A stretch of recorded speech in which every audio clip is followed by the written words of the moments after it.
Everyone, आप सभी का स्वागत है इस क्लास में। कैसे हैं आप सब? आशा करते हैं आप लोग ठीक होंगे, मस्त होंगे और जहाँ पे होंगे स्वस्थ होंगे और जो है मजे लेते होंगे। आज हम लोग जो है बहुत प्यारी सी क्लास पढ़ेंगे केमिस्ट्री की, जिसमें हम लोग जो है प्रीवियस ईयर में जितने भी न्यूमेरिकल आए हैं क्लास में उसको जो है स्टडी करेंगे। आगे जो है चलिए न्यूमेरिकल की ओर बढ़ते हैं।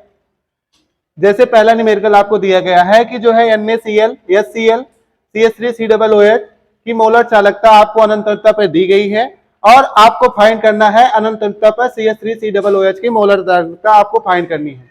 तो इस सवाल को सबसे पहले आप पढ़िए और पढ़ने के बाद आपको अगर हल करना है तो उसके लिए जो है आपको पहले देखना पड़ेगा क्या क्या गिवन है। तो इसके लिए आप जो है पहले लिख लीजिए पॉइंट टू पॉइंट कि यहाँ पे आपको दिया क्या गया है। तो यहाँ पे लिख लीजिए दिया गया है आपको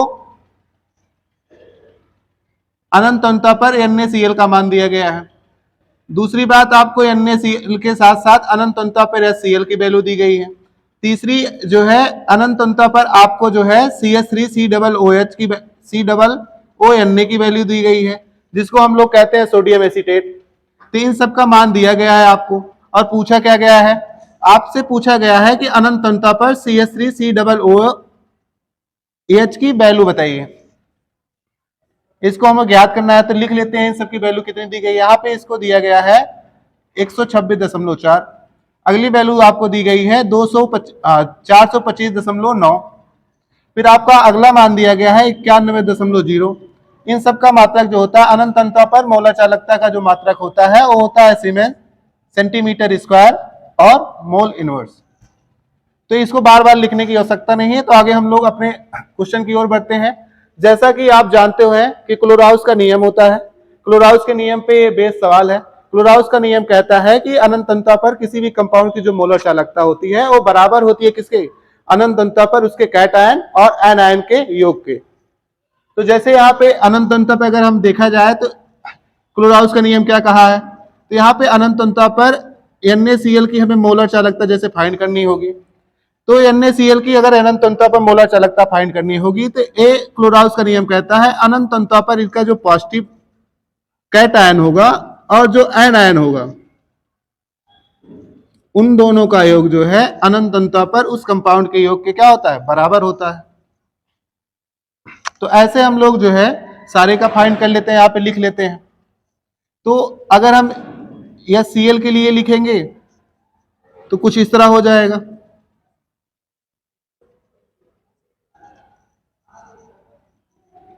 अगर CH3COONA के लिए लिखा जाएगा तो यहां पे कुछ इस तरह दिखाई देगा आपको।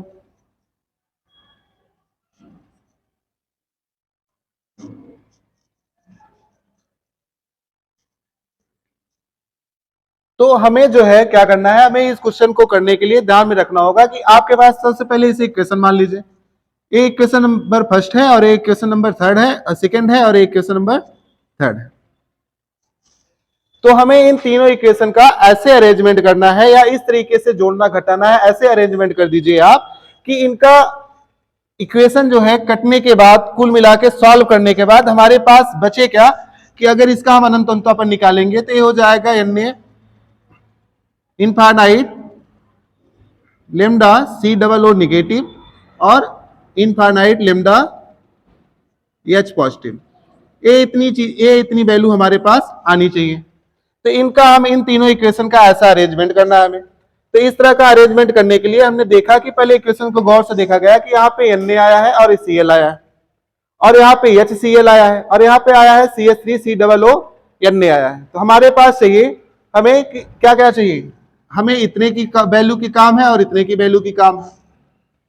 तो इन दोनों को क्या कर दीजिए कि इक्वेशन नंबर थर्ड और सेकंड को क्या कर दीजिए, ऐड कर दीजिए और उसी में इक्वेशन नंबर फर्स्ट को क्या कर दीजिए, आप घटा दीजिए। जब आप इसको करेंगे तो देखेंगे कि जो Na है वो Na से कट गया और जो Cl है वो Cl से कट जा रहा है। तो आपने किया क्या था कि हमने जो है लेमडा इनफाइनाइट NaCl को घटाया था किसमें,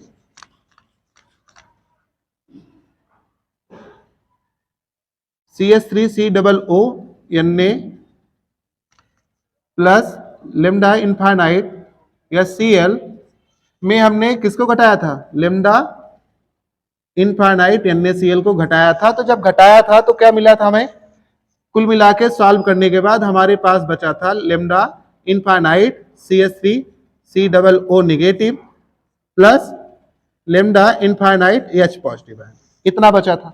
और ये जो दोनों वैल्यू होती है वो किसके बराबर होती है, वो बराबर होती है लेमडा इनफाइनाइट CH3 COOH के बराबर होती है। तो यहाँ पे हम लोग जो है इनकी वैल्यू रख देते हैं। तो जब इसकी वैल्यू रखी जाएगी तो यहाँ पे आपका वैल्यू दिया गया है, कितना दिया गया है, 91 दिया गया है। उसके बाद आपको दिया गया है दूसरी वैल्यू आपको दी गई है 425.9। तीसरी वैल्यू आपको दी गई है इतनी, उसी में 126.4 घटा दीजिए। जब 126.4 घटाएंगे तो पहले आप चलिए घटा के देखते हैं। तो यहाँ पे पहले इसको घटा लेते हैं, तो 9 में जो है 4 घटाएंगे तो 5 आ जाएगा। फिर यहाँ पे 5 है और यहाँ पे 6 है, तो घटेगा नहीं, इसके लिए तो आपको हासिल ही लेना पड़ेगा।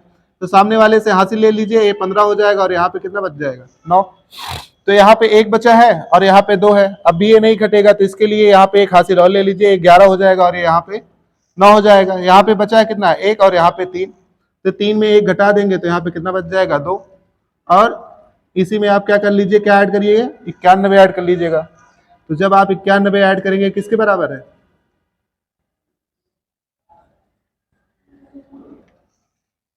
तो ऐड कर लीजिए। ये 0 हुआ, हासिल 1 आया आपका। यहाँ पे 9 है, 9 दूनी 18 होता है, 18 1 19 हो गया और 1। तो हमारा आंसर कितना आया, हमारा आंसर आया, यहाँ पे लिख देते हैं इस साइड थोड़ा सा, लेमडा इनफाइनाइट CH3 COOH बराबर कितना आया, 390.5 siemens centimetre square mole inverse. आगे बढ़ते हैं हम लोग अगले सवाल की ओर। चलिए अगली सवाल की ओर बढ़ते हैं। देखिए अगली सवाल आपको दी गई है, यदि प्रथम कोट की अभिक्रिया की अर्धायुकाल 100 सेकेंड हो तो इसका वेग स्थिरांक ज्ञात कीजिए। तो वेग स्थिरांक ज्ञात करने के लिए जो है सबसे पहले आपको अर्धायुकाल का फार्मूला याद होना चाहिए। तो आप जानते हैं कि अर्धायुकाल का फार्मूला होता है K इक्वल टू 0.0693 बटे T हाफ। ये आपका फार्मूला है, यहां पे लिख लीजिए, दिया है, दिया क्या है, दिया आपको है T हाफ बराबर 100 सेकेंड दिया है। और आपने आप फार्मूला जानते हैं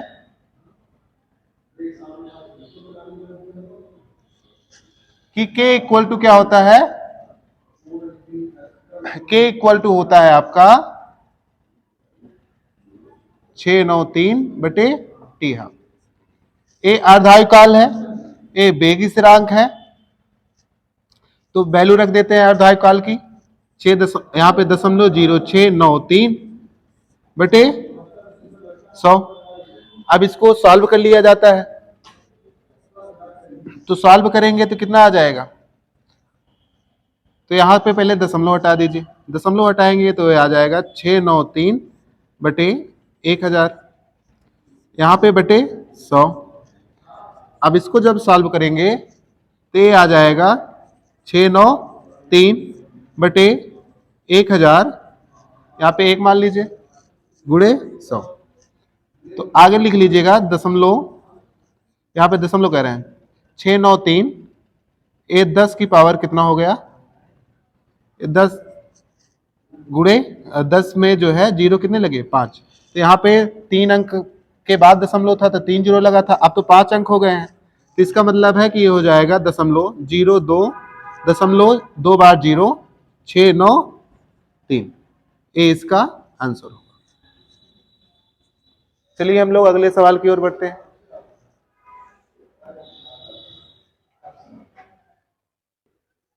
चलिए अगला क्वेश्चन देखते हैं। अगला क्वेश्चन आपको गिवन है कि उस विलयन की मोलरता की गणना कीजिए जिसमें 5 ग्राम NaOH 450 ml विलयन में घुला हो। तो दिया है आपको, देख लीजिए दिया क्या क्या है। यहाँ पे m बराबर आपको दिया है, NaOH है, विलेय है, तो m बराबर आप गणना कर लीजिए, और v बराबर आपकी कैपिटल डब्ल्यू स्मॉल डब्ल्यू की वैल्यू आपको गिवन है 5 ग्राम, और उसके साथ साथ आयतन आपको दिया गया है 450 ml। तो जब NaOH का मान निकालेंगे तो यहाँ पे, या अणुभार निकालेंगे NaOH का, तो यहाँ पे Na है, Na का परमाणु द्रव्यमान जो होता है 23 होता है, O का 16 होता है और H का 1 होता है। तो 16 1 17, 17 23 40। तो यहाँ पे अणुभार कितना आया 40। तो हमें गणना करनी है मोलरता की।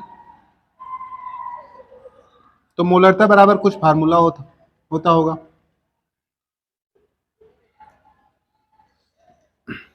क्या होता है, small W upon small M into V गुणे 1000।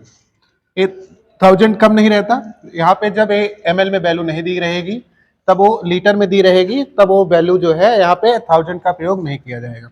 अगर ml में दिया है तो यहाँ पे आपको लिखना ही पड़ेगा। तो वैल्यू रख लीजिए, m बराबर कैपिटल स्मॉल w बराबर आपको दिया गया है 5 ग्राम, m बराबर आपको 40 दिया गया है, b बराबर 450 दिया गया है, और गुणे 1000। 0 0 काट दीजिएगा कुल। यहाँ पे 5×9 = 45 होता है, और 2 × 9 2, यहाँ पे 5। तो आप देखेंगे यहाँ पे 5/18। जब इसको भाग करेंगे तो ये जो है वैसे तो जाएगा नहीं, तो दशमलव लगेगा तो 0 हो जाएगा। तो यहाँ पे 0 हो गया तो आप भाग दे देंगे तो 2 बार हो गया, 18 दूनी 36। अब यहाँ पे 18 दूनी 36 हो गया, तो 36 में 14 जोड़ेंगे तो 50 बचेगा, 50 आएगा, तो मतलब 140 है। तो 18 का टेबल पढ़ेंगे, 7 बार पढ़ेंगे तो इतना जाएगा। ऐसे करेंगे तो ये 7 7 आएगा। जब कोई भी चीज, कोई भी टर्म जो है बार बार वही आने लगता है तो एक अंक जो है स्थानीय मान में बढ़ा के लिख देते हैं। तो ये आ जाएगा 2.28। ठीक है, मोलल।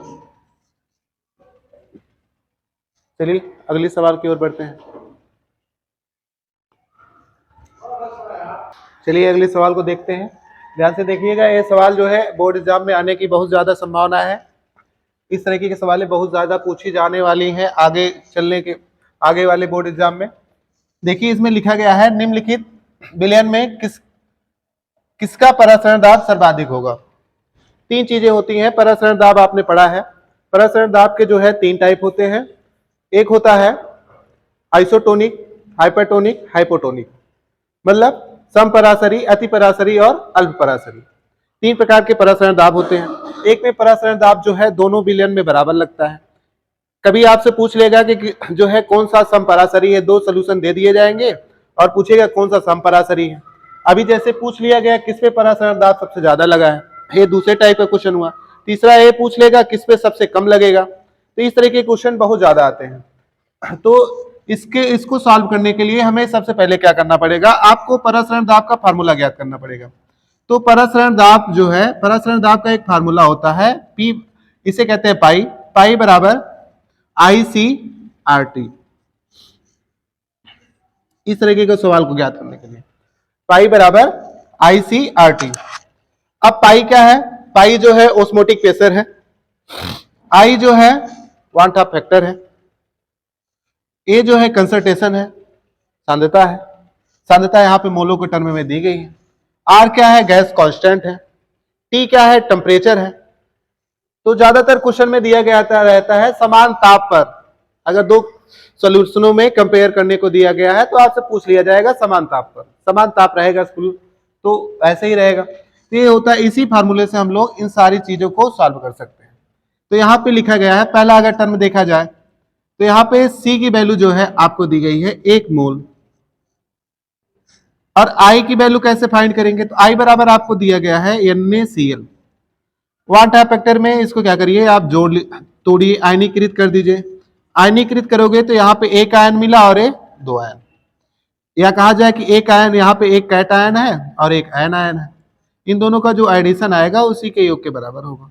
तो 1 और 2 चार्ज है, तो यहाँ पे I की वैल्यू कितनी आ गई, 2। और R की वैल्यू सिमिलर ही रहती है, गैस कांस्टेंट है तो गैस कांस्टेंट की वैल्यू फिक्स ही रहेगी, तो उसमें रखने की कोई आवश्यकता नहीं है। तो इसके लिए यहाँ पे रख लीजिए। तो ये हो जाएगा 2 गुणे I की वैल्यू यहाँ पे 2 रख दी गई, परासरण दाब यहाँ पे रहेगा, या पाई रख लीजिए कुछ भी। तो सी की वैल्यू जो है 1 मोल दिया है गुणे RT, तो ये हो जाएगा 2 RT। ऐसा इक्वेशन नंबर फर्स्ट है, ऐसे मान लीजिए आप भाई। तो दूसरा आपको क्वेश्चन दिया गया, पहला है पहला केस, दूसरा केस अब पढ़िए। दूसरे केस में दिया गया है 1 मोल आपका CaCl2 रहेगा। तो 1 मोल CaCl2 रहेगा, तो यहाँ पे I की वैल्यू कितनी आ जाएगी? I की वैल्यू आ जाएगी, Ca पे डबल प्लस होता है और Cl पे एक निगेटिव होता है। तो यहाँ पे 2 आयन है और एक यहाँ पे एक आयन है, 2 और 1 कुल मिला के 3। तो I की वैल्यू 3 आ गई। C बराबर तो आपको दिया है कितना? 1 मोल। तो पाई बराबर कितना आ जाएगा? 3 गुणे 1 गुणे R और गुणे T। तो ये हो गया 3 RT हो गया। अब अगले वाले केस में आपको दिया है, तीसरे वाले में, कि भैया यहां पे 1 मोल है, 1 मोल NH4 का होल थ्राइस PO4। तो हम जानते हैं, क्या जानते हैं सर? I बराबर अगर इसको हम लोग आयनीकृत करेंगे, आयोनाइज करेंगे, तो आपके पास ये आएगा NH4 प्लस आएगा और PO4 ट्रिपल नेगेटिव आएगा। तो यहाँ पे एक आयन और यहाँ के 3 आयन। तो I की वैल्यू 1/2 फैक्टर बराबर कितना आ गया? कुल मिला के 4 आयन। I की वैल्यू आपकी 4 आ गई, तो ये 4 हो गया। और C की वैल्यू तो आपको 1 मोल गिवन ही है, तो इसका मतलब है कि ये जो परासरण दाब है इसमें कितना आ जाएगा? 4 RT आ जाएगा। ये सब में वैसे ही सिमिलर था। अगर हम चौथी केस रिसर्च करें, चौथी केस में दिया है 1 मोल NH2CO NH2। तो हमने गौर से देखा कि ये जो है आपका है, किसका फार्मूला है? इसे कहते हैं यूरिया का। और यूरिया जो होता है ये नॉन पोलर कंपाउंड होता है सर। नॉन पोलर कंपाउंड होने के कारण इसकी जो 1/2 फैक्टर की वैल्यू होती है, या कहा जाए आई की जो वैल्यू होती है 1/2 गुणक की, वो जो है कितनी होती है? 1 होती है। तो जब 1 होगी तो यहां पे C बराबर भी 1 आया और I बराबर भी 1 आया। तो आप ओस्मोटिक प्रेशर आप फाइंड करना चाहेंगे तो 1 गुणे 1 गुणे RT। ध्यान से देखेंगे तो यहां पे आ गया केवल RT ही आया है, और यहां पे 4 RT आया है, और यहां पे 3 RT आया है, और यहां पे कितना आया है? इस वाले में 2 RT आया है। अगर तीनों की तुलना की जाएगी तो देखिए किसमें सबसे ज्यादा आया है? 4 RT आया है। तो इसका मतलब है कि सबसे ज्यादा ओस्मोटिक प्रेशर वाला आपका सोल्यूशन कौन सा था? तीसरे नंबर का। और अगला रिसर्च करेंगे तो आप देखेंगे सबसे कम ओस्मोटिक प्रेशर आपका आया था यूरिया वाले का। तो सबसे कम परासरण दाब वाला फार्मूला, सबसे कम परासरण दाब वाला कौन सा होगा विलियन? आपका चौथे नंबर का होगा। सबसे ज्यादा वाला कौन सा था? तीसरे वाले का था। ठीक है। अगर आपको तुलना कराने की आएगी तो तुलना कराने के लिए 2 रहेंगे समपरासरी, तो जिसमें परासरण दाब बराबर आ जाएगा वो आपके समपरासरी हो जाएंगे। ठीक है। आज के लिए बस इतना ही, मिलते हैं अगले वीडियो में।